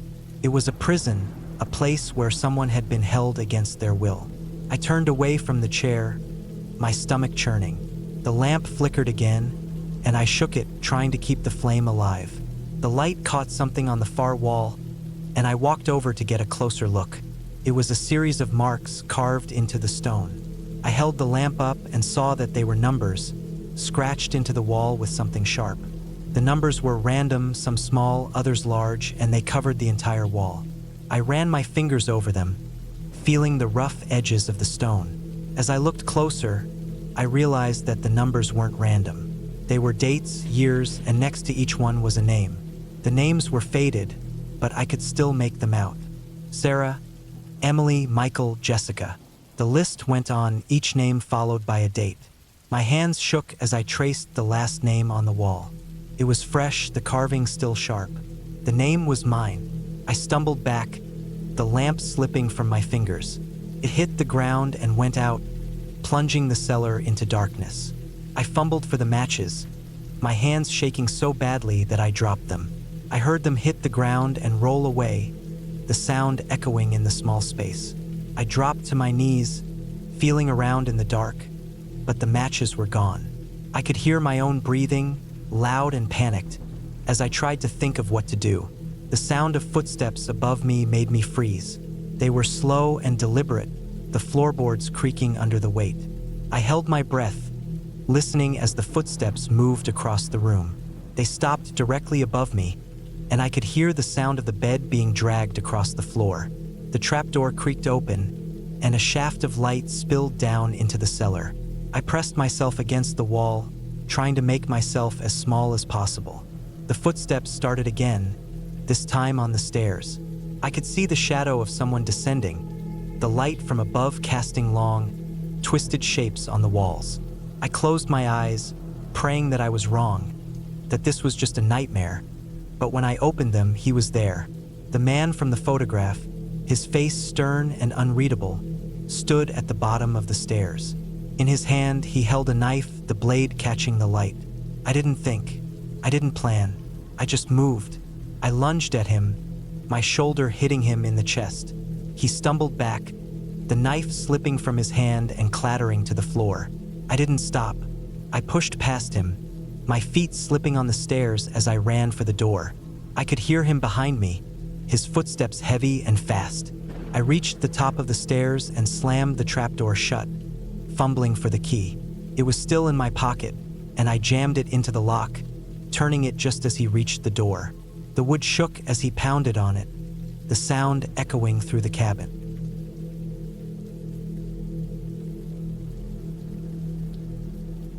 The cabin stood at the edge of the woods, a lonely structure that seemed to have been forgotten by time. It was old, the wood weathered and gray, the windows clouded with dirt and grime. The roof sagged in the middle, as if it were tired of holding itself up. I had found it by accident, my car breaking down on the deserted road that wound through the forest. The sun was setting, and the shadows were growing long. I had no choice but to seek shelter. The door creaked as I pushed it open, the sound echoing in the stillness.